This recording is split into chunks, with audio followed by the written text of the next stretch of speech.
السلام علیکم ناظرین، آپ دیکھ رہے ہیں ایڈین نیوز اور میں ہوں آپ کا میزبان قاری عمر وقاص۔ ایڈین نیوز کا پروگرام مجھے ہے حکم اذاں۔ آج اس پروگرام میں حسب روایت ہمارے ساتھ عالم بعمل فضیلت الشیخ حافظ یوسف لاہوری ہمارے ساتھ موجود ہیں۔ میں ان کو اپنے اسٹوڈیو میں خوش آمدید بھی کہتا ہوں، اور یقیناً آپ بحیثیت مسلمان بلکہ بحیثیت انسان ہم اس بات سے بخوبی واقف ہیں کہ ایک بابرکت رحمتوں، برکتوں اور بڑی فضیلتوں والا مہینہ، اس کے دن، اس کی گھڑیاں، اس کے لمحات بالکل قریب ہیں۔ تو آج ہم نے ضروری سمجھا کہ اس کے اوپر بات کی جائے، اور آج ان رحمتوں برکتوں کو سمیٹنے کے جو کہہ لیں ایک تکنیکی اور جو اس کی جدید دور کے اندر اس کی ضرورت ہے کہ اس کو کس طرح اس سے مستفید ہوا جا سکتا ہے، کیسے اس کے لیے اپنے آپ کو چوک و چوبند کیا جا سکتا ہے اور کیسے اس کی تیاری کی جا سکتی ہے، اور ان ایام کی دین اسلام کے اندر، تاریخ کے اندر مسلمانوں کے لیے کتنی بڑی اہمیت ہے، ان ساری باتوں کو جاننے کے لیے آج ہمارے ساتھ جو معزز مہمان موجود ہیں ہم ان سے جاننے کی کوشش کریں گے۔ آپ بھی ہمارے ساتھ رہیے گا، بلکہ پروگرام کو آخر تک دیکھیے گا۔ اگر آپ کے مائنڈ میں، ذہن میں کسی بھی قسم کا کوئی سوال ہو تو وہ بھی ضرور اس پروگرام کے دیے ہوئے لنک کے اندر اپنے کمنٹس کے ساتھ ضرور کر سکتے ہیں۔ تو شیخ کیسے ہیں؟ ماشاءاللہ جی الحمدللہ، ٹھیک ہے، اللہ کی بڑی خاص الحمدللہ۔ میری دعا ہے کہ اللہ تعالیٰ ان حالات میں، ان ایام میں سب کو جو ہے نا وہ اپنے حفظ و امان میں رکھے۔ اچھا شیخ، سب سے پہلا جو ہے نا میں سوال یہ جاننا چاہوں گا کہ آمد رمضان کی آمد جو ہے وہ قریب ہے، اس کی تیاری، اس کی آمد، اس کا استقبال کب، کیسے اور کیوں؟ بسم اللہ الرحمن الرحیم۔ سب سے پہلے تو میں شکر گزار ہوں ایڈین کا اور اپنے بڑے ہی محسن اور پیارے دوست، ساتھی اور بھائی حافظ عمر وقاص صاحب کا کہ انہوں نے مجھے بھی ایڈین کے ذریعے لوگوں تک اپنا مادر ضمیر پہنچانے کا موقع فراہم کیا۔ ماہ رمضان کی آمد ہے، اور میں یہ سمجھتا ہوں کہ دنیا کے اندر ہر وہ انسان کہ جس کو اللہ تعالیٰ نے شعور، فہم اور عقل سے نوازا ہے، وہ اپنی اس عقل، شعور اور فہم سے اس دنیا کی چھوٹی سے چھوٹی اور بڑی سے بڑی چیز کے مقصد سے بخوبی آگاہ ہے۔ دنیا کا کوئی بھی انسان روٹی کا لقمہ ناک کے نتھنے میں نہیں ڈالتا، پانی کا گھونٹ وہ ناک کے نتھنے میں نہیں ڈالتا۔ کیوں؟ وہ اچھی طرح سے جانتا ہے کہ روٹی کا لقمہ ناک کے نتھنے میں نہیں بلکہ منہ کے راستے پیٹ کی بھوک کو ختم کرنے کے لیے ہوتا ہے۔ پانی کے گھونٹ کا مقصد ناک کا نتھنا نہیں بلکہ اس منہ کے ذریعے حلق کی پیاس کو بجھانا ہوتا ہے۔ بالکل اسی طرح دنیا کا کوئی بھی ذی شعور عقل مند انسان وہ باتھ روم میں سوتا نہیں اور اپنے بیڈ روم کے اندر قضائے حاجت نہیں کرتا۔ کیوں کہ ہم اچھی طرح سے جانتے ہیں کہ باتھ روم کا مقصد کیا ہے اور بیڈ روم کا مقصد کیا ہے۔ تو گویا کہ اللہ کی دی ہوئی اس عقل سے، اس فہم سے، اس شعور سے انسان دنیا کی چھوٹی سے چھوٹی اور بڑی سے بڑی چیز کے مقصد کو بخوبی پہچان لیتا ہے۔ بالکل اسی طرح ماہ رمضان جو کہ ایک برکتوں والا، رحمتوں والا اور بہت ساری سعادتوں والا مہینہ ہے، اس کے بھی کوئی نہ کوئی مقصد ہے۔ جب تک ہم اس کے مقصد کو نہیں پہچانیں گے ہم اس کی سعادتوں کو حاصل نہیں کر سکتے اور سمیٹ نہیں سکتے۔ ہمارے ہاں سکم یہ ہے، ہمارے ہاں پریشانی یہ ہے کہ ماہ رمضان جس کی آمد کی تیاری مسلمانوں کو یوں کرنا چاہیے تھی کہ آنے سے پہلے ہم تیاری کرتے اپنے گناہوں کی معافی کی، ہم تیاری کرتے اللہ کی رضا کی، ہم تیاری کرتے سحری اور افطاری کی، ہم تیاری کرتی قیام اللیل کی، ہم تیاری کرتی قبر کی، ہم تیاری کرتی حشر کی، ہم تیاری کرتے جنت میں داخل ہونے کی، ہم تیاری کرتے اپنے آپ کو جہنم سے بچانے کی۔ لیکن المیہ یہ ہے کہ چاند ہم رمضان کا دیکھتے ہیں، تیاری ہم عید کی شروع کر دیتے ہیں۔ بڑی عجیب بات ہے کہ رمضان کے چاند کو دیکھا اور تیاری ہماری عید کی شروع ہو جاتی ہے کہ عید پہ لباس کون سا پہننا ہے، جوتا کون سا پہننا ہے۔ ہمارے پروگرام کے اندر یہ چیز شامل ہو جاتی ہے کہ عید کی چھٹیوں کے اندر ہم نے گھومنے کہاں جانا ہے، عید کی چھٹیوں میں ہم نے ایز اے گیسٹ اور مہمان کن کے گھروں میں جانا ہے، اور کون کون سے ایسے لوگ ہیں کہ جن کو ہم نے اپنے گھروں میں انوائٹ کرنا ہے۔ یہ دکھ اور افسوس کی بات ہے کہ رمضان کی آمد پر ہم عید کی تیاری شروع کر دیتے ہیں، گھومنے کی تیاری شروع کر دیتے ہیں، جبکہ رمضان شیخ میں آپ کی بات کاٹتے ہوئے کہ آج مسلمان تو یہ کر رہا ہے کہ وہ عید کی تیاری کر رہا ہے، لیکن آج سے 1500 سال پہلے آپ صلی اللہ علیہ وسلم نے جو تیاری کی اور جس طرح اپنی فیملی کو ماہ شعبان کے اندر رمضان کے لیے تیار کیا، تو تو آج وہ کتنا بڑا ڈیفرنٹ جو ہے وہ آ رہا ہے. تو ہم اپنے آپ کو کہتے بھی ہیں کہ ہم مسلمان ہیں، لیکن کیا اپنے ٹریک سے ہٹ نہیں گئے؟ ہاں بالکل، یہ بات میں اسی طرف آ رہا تھا کہ آپ کلام اللہ کا اگر مطالعہ کریں تو اللہ تعالیٰ نے روزے کا جو مقصد بیان کیا وہ بڑا عجیب ہے. اللہ فرماتی ہے کہ یا ایھا الذین آمنوا کتب علیکم الصیام کما کتب علی الذین من قبلکم لعلکم تتقون. اللہ نے کہا کہ تم روزہ رکھو تاکہ تمہارے اندر تقوی پیدا ہو جائے. اللہ نے یہ نہیں کہا کہ تم روزہ رکھو جنت میں داخل ہو جاؤ گے، تم روزہ رکھو تمہیں جہنم سے بچا لیا جائے گا. حالانکہ نیکی کا مقصد جنت کا حصول اور جہنم سے بچنا ہوتا ہے. تو اللہ تعالیٰ نے لعلکم تتقون کیوں کہا؟ یہ کیوں کہا کہ تمہارے اندر تقوی پیدا ہو جائے گا؟ اس کی بنیادی وجہ یہ ہے، اگر انسان کو یہ کہا جاتا کہ تم روزہ رکھو جنت میں داخل ہو جاؤ گے، تم روزہ رکھو تمہیں جہنم سے بچا لیا جائے گا، تو ہمارے ذہن کے اندر، تصور کے اندر یہ بات آ جاتی کہ روزے کا جو انسان کو فائدہ ہے وہ تو آخرت میں، دنیا میں اس کا کیا فائدہ ہوگا؟ اللہ تعالیٰ نے اس کا مقصد ہی اتنا بڑا بیان فرما دیا کہ لعلکم تتقون، تم روزہ رکھو گے تمہارے اندر تقوی پیدا ہوگا. اور تقوی ایک ایسی چیز ہے جو انسان کی دنیا بھی بہتر کر دیتی ہے اور جو انسان کی آخرت بھی سدھار دیتی ہے. آپ اندازہ کریں کہ صرف ایک ہی سورہ مبارکہ کے اندر اللہ تعالیٰ نے لعلکم تتقون تقوی کے 5 بڑے بڑے فائدے بیان کیے جن کا تعلق انسان کی اس دنیا کے ساتھ ہے. پہلا فائدہ اللہ کیا بیان فرماتے ہیں؟ وَمَن يَتَّقِ اللَّهَ يَجْعَلْ لَهُ مَخْرَجًا.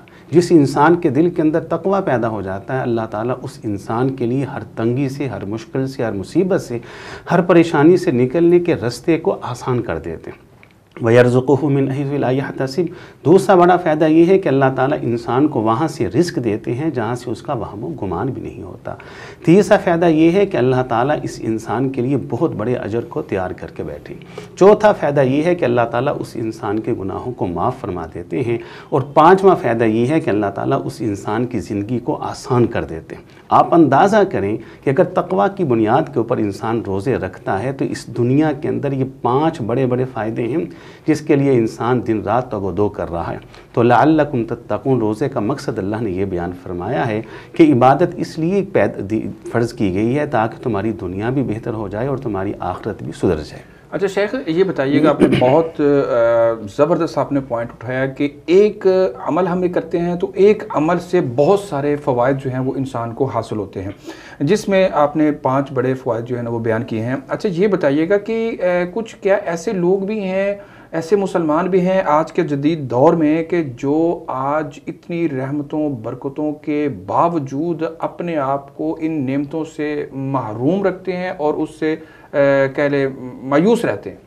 جی، خلقت کثیرہ، ایک بہت بڑی تعداد ایسی ہے کہ جو اللہ تعالیٰ کی رحمتوں سے بالکل محروم ہے. اس کی بنیادی وجہ یہ ہے کہ لعلکم تتقون. ہم نے اگر روزہ بھی رکھا ہے تو اس بنیاد کے اوپر نہیں رکھا کہ جو بنیاد تقوی کی بنیاد ہے. ہم نے اگر نیکی بھی کی ہے تو اس کے اندر لعلکم تتقون وہ نہیں ہے. آپ دیکھیں کہ ہماری بہت ساری بڑی تعداد مسلمانوں کی آپ کو وہ ملے گی کہ جو عبادت سے دور ہے، جو مسجد سے دور ہے، جو نیکی سے دور ہے. آپ دیکھیں کہ ماہ رمضان کی جب بات ہوئی تو نبی علیہ الصلاۃ والسلام نے ایک لفظ روزے کے بارے میں استعمال فرمایا ہے. وہ کیا ہے کہ شہر صبر. یہ جو رمضان کا روزہ ہے حقیقت کے اندر یہ انسان کو صبر کا درس دیتا ہے. صبر کا ایک وسیع معنی ہے، جس کا پہلا معنی یہ ہے کہ صبر سے مراد یہ ہے کہ رمضان کا روزہ انسان کو پوری زندگی کی مشکلات، پریشانیوں، دکھوں اور غموں کے اندر ان کے مقابلے کے لیے تیار کرنے کا مہینہ ہے. دوسرا معنی یہ ہے کہ انسان دیکھے روزہ رکھا ہے، انسان کے سامنے حلال چیزیں موجود ہیں، وہ نہیں کھا رہا. آپ کو گناہوں سے بچنے کا ایک صبر دے گا. گناہ بھی ایک انسان کے امتحان کے لیے آتا ہے، تو اللہ تعالیٰ ماہ رمضان کے ذریعے انسان کے اندر گناہوں سے بچنے کا مادہ پیدا کر دیتے ہیں. گناہ وہ کہ جس کا انسان کے پاس موقع موجود ہے. میں یہاں ایک بات کر دوں کہ صبر کے بہت سارے موقع ہوتے ہیں، لیکن صبر کا سب سے بہترین موقع یہ ہے کہ انسان کے پاس گناہ کا موقع ہو، انسان کے پاس طاقت ہو، انسان کے پاس قدرت ہو. اس وقت وہ طاقت، قوت اور قدرت کے باوجود گناہ سے اپنے آپ کو بچائے، اللہ کا ڈر دل کے اندر پیدا کرتے ہوئے. یہ ایک ایسا موقع ہے کہ حدیث میں الفاظ ہے کہ ایسا نوجوان کہ جس کے پاس گناہ کا موقع بھی تھا، تنہائی بھی تھی، لیکن اس نے اپنے دل میں اللہ کے ڈر کو پیدا کیا اور گناہ کے قریب نہیں بھٹکا، اللہ تعالیٰ اس نوجوان کو عرش کا سایہ عطا فرمائیں گے۔ یہ جو صبر کا موقع ہے کہ گناہ کا موقع ہونے کے باوجود انسان گناہ نہیں کرتا، یہ ماہ رمضان کا روزہ ہے جو انسان کو درس اور سبق دیتا ہے۔ یہ آپ نے بالکل یقیناً اس حدیث کے وہ روایت کو بھی آپ نے وہ کہہ لے بیان کر دیا ہے کہ جو وہ کہہ لے کفل کی مغفرت کا جو ایک اللہ تعالیٰ نے اس کے لیے بہانہ بنایا کہ اس نے اگر تنہائی کے اندر اللہ کے خوف سے اپنی کے مجبوری کے اندر اپنی کزن یا کسی کو بھی اس گناہ سے بچایا تھا یا چھوڑ دیا تھا اور پیسے یا مال و متاع بھی دے دیا تھا، لیکن اللہ تعالیٰ نے آسمانوں سے اس کی مغفرت کا اعلان کر دیا اور اس کے دروازے پہ لکھ دیا قد غفر اللہ الکفل، کہ میں نے اس کے گناہوں کو معاف کر دیا۔ تقویٰ یقیناً بہت بڑی بات ہے۔ لیکن شیخ یہ میں جاننا چاہتا ہوں کہ رمضان المبارک جو آج جدید دور کے اندر جدید مشکلات، جدید مسائل اور جدید تقاضے ہیں، اس کے اندر آج ہمیں رمضان المبارک کیسے گزارنا چاہیے؟ ہماری سحری، افطاری، ہمارا روزہ ذرا شارٹ اور مخصوص انداز میں ذرا ہمارے ناظرین کو بتائیے گا کہ ہم اپنے رمضان کو کیسے گزاریں؟ جی، ماہ رمضان جو ہے اصل میں وہ انسان کے اندر کی تبدیلی کا نام ہے، لیکن افسوس کی بات یہ ہے کہ اگر ہم اپنی گرد و نواح دیکھتے ہیں اور اپنی ذات کے اندر دیکھتے ہیں تو ہم یہ دیکھتے ہیں کہ کوئی سحری، کوئی افطاری ہمیں آج تک بدل نہیں سکی، کوئی روزہ ہم کو بدل نہیں سکا، کوئی وعظ اور کوئی نصیحت ہم کو تبدیل نہیں کر سکی۔ جو انسان 25 سال پہلے بے نمازی تھا وہ آج بھی بے نمازی، جو انسان 30 سال پہلے کاروبار کے اندر جھوٹ بولتا تھا وہ آج بھی جھوٹ بول رہا ہے، جو انسان 40 سال پہلے وہ تمباکو نوشی اور سگریٹ اور نشے کے اندر مبتلا تھا وہ آج بھی اسی کے اندر مبتلا ہے، جس کا صاف مطلب یہ ہے کہ کوئی سحری ہم کو نہیں بدل سکی، کوئی افطاری ہم کو نہیں بدل سکی، کوئی قرآن کی تلاوت ہم کو تبدیل نہیں کر سکی، کوئی اعتکاف، کوئی بھوک، کوئی پیاس ہم کو بالکل تبدیل نہیں کر سکا۔ روزہ اصل میں انسان کے اندر کی صفائی اور تبدیلی کا نام ہے۔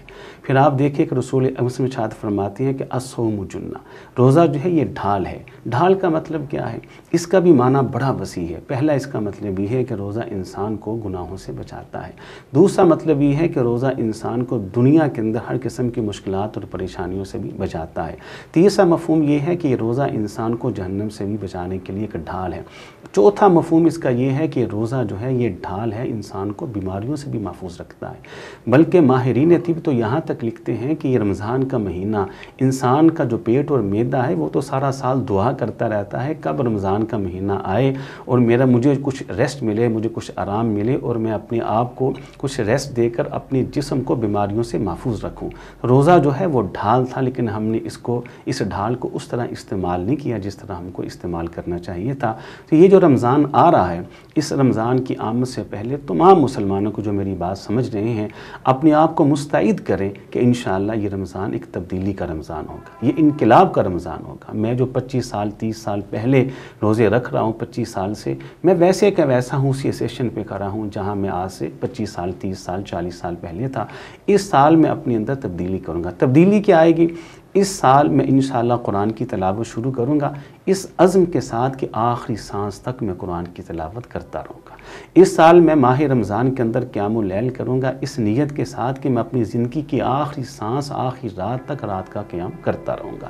اس سال میں اللہ کا ذکر کروں گا اس نیت اور ارادے کے ساتھ کہ آخری ہچکی تک میری زبان اللہ کے ذکر میں تر رہے گی۔ یعنی جس عمل کو شروع کروں گا میں اس کو تسلسل کے ساتھ جو ہے نا وہ آگے لے کے چلوں گا۔ یہ ہے ماہ رمضان کی اصل تیاری، اور اس بنیاد کے اوپر، اور جو انسان اس بنیاد پہ عبادت کرتا ہے، جائیے میں آپ کو یہ بات پورے دعوے سے کرتا ہوں کہ آپ لعلکم تتقون کی بنیاد پر روزہ رکھیں۔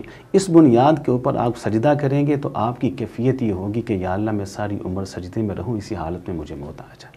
آپ لعلکم تتقون کی بنیاد پر رکوع کریں تو آپ کا دل چاہے گا کہ ساری عمر میں رکوع کی حالت میں رہوں اور اسی حالت میں مجھ کو موت آ جائے۔ آپ قرآن کی تلاوت لعلکم تتقون کی بنیاد پر کریں تو آپ کا من چاہے گا کہ میں پڑھتے پڑھتے ہی دنیا سے رخصت ہو جاؤں۔ اپنے اندر یہ چیزیں پیدا کریں، یہ ہے ماہ رمضان کی اصل تیاری، اور اپنے آپ کو اس کے لیے تیار کریں۔ اچھا شیخ، وقت کی مناسبت سے آخری سوال آج کے پروگرام کے حوالے سے جو ہے نا وہ جاننا چاہوں گا۔ آپ کی باتیں، آپ کے الفاظ انتہائی قیمتی ہیں ہمارے لیے، ہمارے ناظرین کے لیے ایک بہت بڑا اثاثہ ہے جو اس سے مستفید ہوتے ہیں لوگ۔ میں یہ جاننا چاہوں گا کہ رمضان المبارک میں احادیث کے الفاظ یہ ہیں کہ جب رمضان المبارک شروع ہوتا ہے شیطان کو قید کر دیا جاتا ہے، جنت کے دروازے کھول دیے جاتے ہیں، وغلقت ابواب جہنم، وہ جہنم کے دروازے بند کر دیے جاتے ہیں، شیطان جکڑ دیا گیا، لیکن